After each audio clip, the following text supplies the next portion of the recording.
Hai teman-teman, kalian pasti pernah dengar beberapa cerita tentang penjajahan Belanda. Kalian tahu nggak?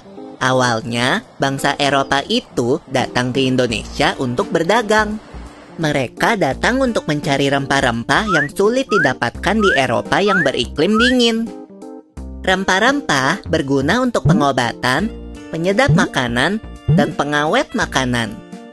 Awalnya, bangsa Eropa ingin membeli langsung rempah-rempah di Maluku karena mutunya bagus dan harganya murah. Tapi, lama-kelamaan, mereka malah memonopoli dan menjajah bangsa kita. Kalau nggak salah, beberapa bangsa Eropa yang pernah datang ke Indonesia adalah bangsa Portugis, Spanyol, Inggris, dan Belanda. Betul kan, Pipo? Betul, Lula. Dan Belanda adalah yang pertama kali datang pada tahun 1596 di Banten. Pemimpinnya adalah Cornelis de Houtman. Tujuan utama kedatangan Belanda adalah membeli rempah-rempah dan juga berdagang. Awalnya, Belanda menunjukkan sikap bersahabat, tapi lama-lama Belanda bersikap serakah dan kasar. Masyarakat Banten marah dan tidak mau menyambut Belanda, sehingga Belanda tidak dapat melanjutkan perjalanan ke Maluku.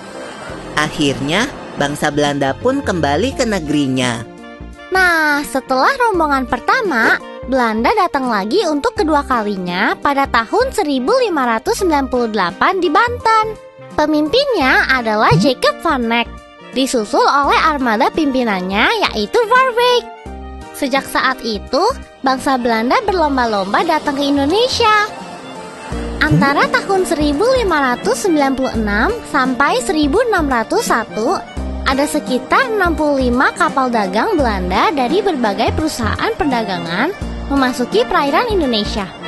Wah, banyak banget ya. Iya, Pipo. Namun, karena jalur perdagangan ke Indonesia mulai terbuka, para pedagang asing pun saling bersaing. Akhirnya, pada tanggal 20 Maret 1602, pemerintah Belanda membentuk Verenigde Oost-Indische Compagnie atau VOC, artinya Persatuan Dagang Hindia Timur. Tujuannya adalah mencari keuntungan sebesar-besarnya melawan para pesaing. Oh, betul tuh. Dan pemerintah Belanda memberikan hak monopoli kepada VOC untuk membuat perjanjian dengan raja-raja, menyatakan perang dan mengadakan perdamaian, membuat senjata dan mendirikan benteng, mencetak uang, dan mengangkat serta memberhentikan pegawai. VOC melakukan monopoli perdagangan rempah-rempah. Artinya, rempah-rempah hanya boleh dijual kepada VOC dengan harga yang telah ditentukan oleh VOC. Waktu itu, Pieter Both diangkat sebagai Gubernur Jenderal VOC yang pertama dan berpusat di Ambon. Setelahnya, Jan Pieter Zoon Koen diangkat menjadi Gubernur Jenderal dan pusat VOC dipindahkan ke Jayakarta atau Jakarta pada tanggal 31 Mei 1619. Alasan pemindahan kantor VOC karena letak Jayakarta dianggap strategis bagi pelayaran perdagangan.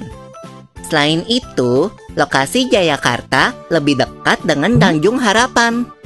Namun, sejak saat itu sikap VOC semakin kasar dan mereka mulai menjajah bangsa Indonesia.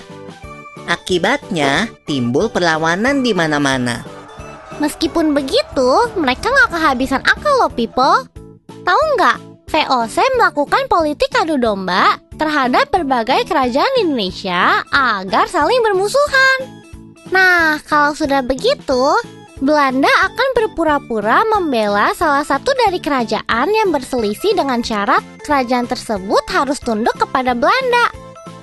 Untung saja, saat menjelang abad ke-19, keadaan keuangan VOC memburuk, sehingga VOC mengalami kebangkrutan. Akibatnya, pada tanggal 31 Desember 1799, VOC dibubarkan dan kekuasaan VOC di Indonesia diambil alih oleh pemerintah Belanda. Tapi penjajahan masih berlangsung, teman-teman. Nah, kita lanjutin di video berikutnya ya.